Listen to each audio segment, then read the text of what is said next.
In this video, we'll see together le futur simple, but more precisely, we'll see how to make the difference with conditionnel présent with a time marker. So when we study French, at one point we see the futur simple, what we could call the real future, and then normally right after we see le conditionnel présent. Why? Because we construct them in the same way. I definitely advise you to have a look at my videos covering these topics.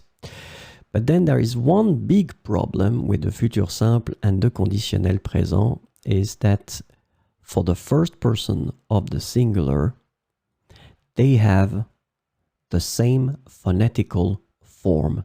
So the endings are different, AI and then AIS for the conditionnel présent, but because we don't pronounce this final S, it means that the verbs will sound exactly the same way, whether it's the futur simple form or then the conditionnel présent form. And of course, when you write it, it's not a problem, but if you want to communicate with somebody, it is tricky.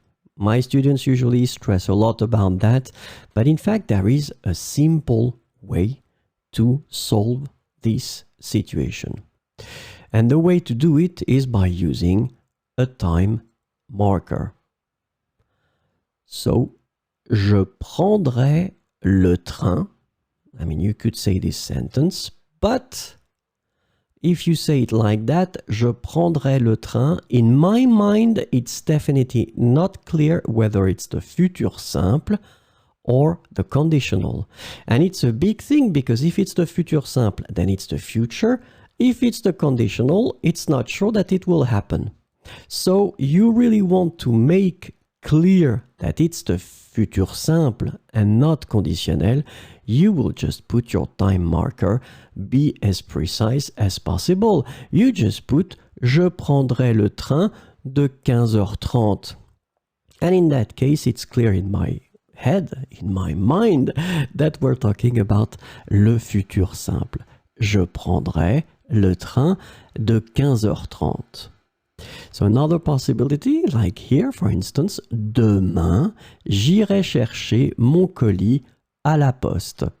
And as you can see, by using this demain, now it's clear that we are talking about le futur. J'irai chercher mon colis à la poste.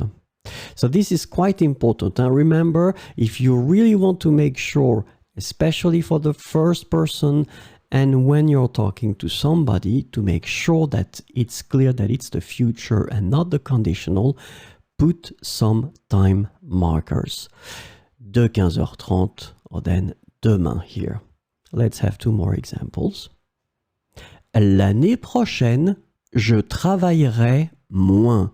Same thing here, because you put l'année prochaine, this is clear that it's the future. Je travaillerai moins. À 17h, je devrais partir pour aller chercher mon fils. À 17h, je devrais partir pour aller chercher mon fils. So quite generally, when you want to avoid this possible confusion between futur simple and conditionnel présent in the first person of the singular, when you talk, put some information and try to be as generous as you can with the time markers.